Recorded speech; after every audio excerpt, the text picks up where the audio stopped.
Et je suis une des 3 organisatrices des 2 journées à l'occasion desquelles nous allons nous retrouver à Montpellier, à la Maison des professions libérales. Je suis motivée, engagée depuis des années dans un combat pour la responsabilité sociale des entreprises, notamment des entreprises libérales.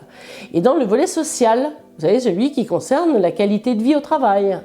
Et on voit bien à quel point le sujet qui va nous préoccuper fin juin, qui est celui de la manière dont on va ensemble lutter contre les violences, est au cœur de ces problématiques de responsabilité sociale. J'interviens dans le cadre de ce colloque sur 2 ateliers. Le premier, c'est un atelier dans lequel on s'attachera à décortiquer les mécanismes de l'emprise, du cycle de la violence, ce qui va nous expliquer pourquoi les victimes de violences psychologiques réagissent tardivement par rapport aux événements, pourquoi beaucoup de personnes ne parlent pas, et en milieu professionnel et dans la vie privée.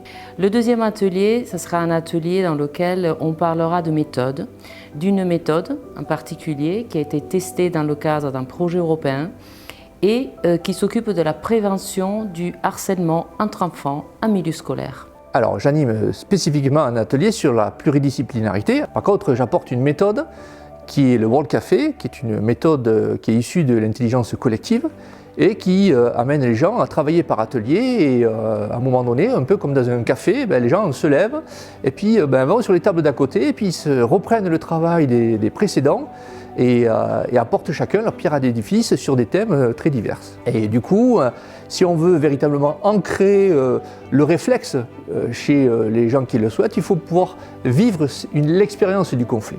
C'est pour ça que dans l'atelier, on va le proposer en présence de plusieurs comédiens qui vont, sur la base de ce que les gens nous indiqueront, provoquer des conflits. Et on proposera aux gens de rentrer et de faire en sorte de gérer dans les règles de l'art. Ce sera une agression qui se fera de façon bienveillante, même si ça sonne un peu comme un oxymore. Comprendre comment notre collectif a pu produire une société qui génère les mécanismes de violence que l'on constate de la famille à l'entreprise en passant par l'école, qui est le premier lieu de socialisation. Et pour ce faire, je réunis dans une table ronde de l'après-midi consacrée à l'entreprise un certain nombre de professionnels de l'entreprise et de l'extérieur de l'entreprise, mais qui ont à y intervenir pour précisément identifier les mécanismes à l'œuvre, d'exclusion, d'ostracisme, d'isolement, de ce qui fait que l'entreprise a évolué en quelque chose qui probablement comporte des éléments qui favorisent. L'importance du travail pluridisciplinaire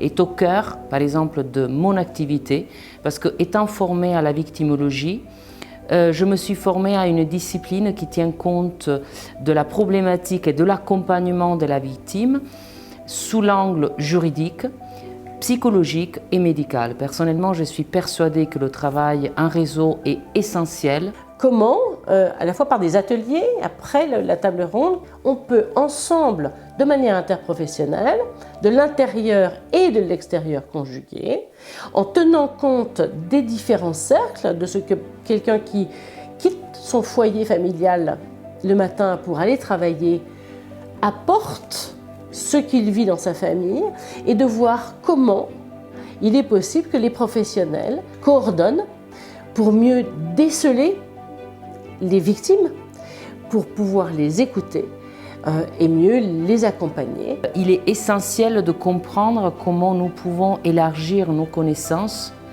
pour être encore mieux en lien avec les autres professionnels. C'est comme si on devait aller à la recherche d'un langage commun.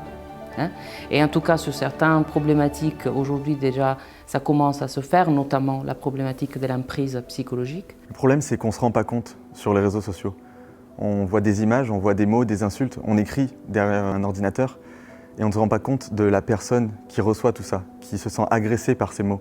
Ça peut détruire une vie, ça peut détruire une jeunesse, ça peut détruire quelqu'un, mais je ne suis pas là pour vous parler de ça. Je m'appelle Gabriel Bellocchi, je ne suis pas médecin, kiné, podologue ou infirmier, je suis comédien.